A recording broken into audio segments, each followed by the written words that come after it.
SP साहब रवि बुंदेला साहब, जिनके प्रयासों से ये आप लोगों का जीवन बदलने का अभियान आरंभ हुआ है। हम लोग तो केवल उनके सहयोगी मात्र हैं।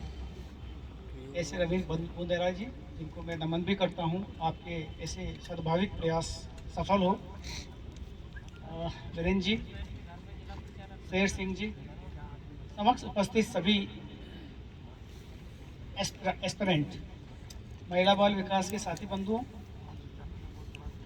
मैं सिंपल ये बात कहूँगा, जैसे अभी शेर सिंह जी ने थोड़ी देर पहले ही बताया था कि विमुक्त जातियाँ, मैं उस विमुक्त जाति की एक जाति के प्रदेश से बिलोंग करता हूँ और महाराणा प्रताप की वो एक स्ट्रॉन्ग फोर्स थी गार्डोलिया, उसको वो भी विमुक्त है, वो भी मारे मारे फिरते हैं, जिप्सी है। उनके बारे में आप लोगों को पता ना हो तो बताऊं मैं कि वो सेना के अंग थे महाराणा प्रताप के, और जब महाराणा प्रताप को घास की रोटी खानी पड़ी थी उस समय उन्होंने भी प्रण लिया था, जब तक हम महाराणा का किला नहीं जीत लेंगे चित्तौड़ का, तब तक हम थाली में खाना नहीं खाएंगे और कहीं भी मकान नहीं बनाएंगे।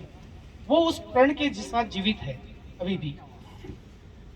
यानी आप लोगों में वो दम है, वो शक्ति है, वो विल पावर है, वो मजबूती है कि आप यदि प्रण कर लें कि मुझे ये करना है तो आप कर सकते हैं।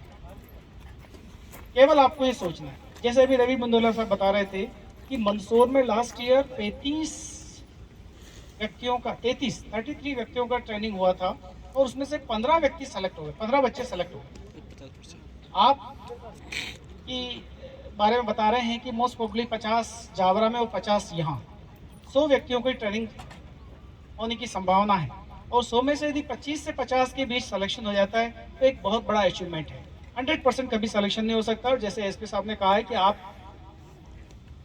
अपनी विल पावर कमजोर न करने दे, फ्रस्ट्रेट ना हो। इस बार सिलेक्शन नहीं तो अगली बार सिलेक्शन होगा, लेकिन मजबूती से प्रण करके आगे बढ़ते रहना ही होगा। आपको इस कमजोर स्थिति से बाहर निकलने का एकमात्र यही तरीका है कि आप या तो सरकारी नौकरी में आ जाए, या हमारे जो कैंप लगते हैं स्किल डेवलपमेंट के, जिसमें स्किल इम्प्रूव करने के लिए आपको चयनित किया जा सकता है, या हमारा जो कैंप लगते हैं जिसमें कि कुछ कंपनियों में रोजगार के अवसर प्राप्त होते हैं, आप उसमें भी उपस्थित हो सकते हैं बचे हुए व्यक्ति। मतलब आप यदि अपने आंख कान खुले रखेंगे तो आपका कहीं ना कहीं प्लेसमेंट हो जाएगा, कहीं ना कहीं आपको जॉब मिल जाएगी। कहीं और कुछ ना हो तो आप स्वयं व्यवसाय, स्वयं रोजगार में भी एंगेज हो सकते हैं। उसके लिए भी हम लोग लगातार प्रयास करते रहते हैं। आप लोग की विल पावर है, आप आगे आना आए और तो हम लोग आपको सपोर्ट करने के लिए हर समय तैयार हैं।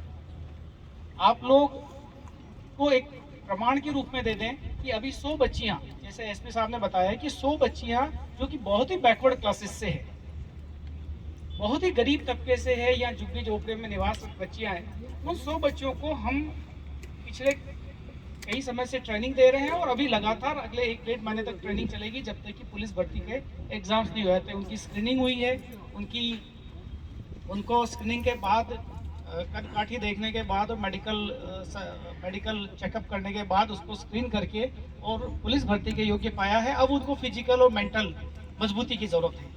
यही चीज़ आपके साथ होने वाली है। अभी आपका स्क्रीनिंग होगी, आपको यदि पुलिस केस नहीं है तो स्क्रीनिंग करके आपको इस ट्रेनिंग के लिए चयन किया जाएगा, और जो स्क्रीनिंग में असफल हो जाए वो, जैसे मैंने बताया कि दूसरे प्रयासों में लग सकते हैं, जैसे प्राइवेट नौकरी के लिए है, स्वरोजगार के लिए है। आप आगे आए और हमसे सहयोग लें, हम हर समय सपोर्ट करने के लिए तैयार हैं। मैं आपके उज्जवल भविष्य की कामना करता हूं और आशा करता हूं कि आप इस कार्य में सफल होंगे। रवि बुंदेला जी के अभियान को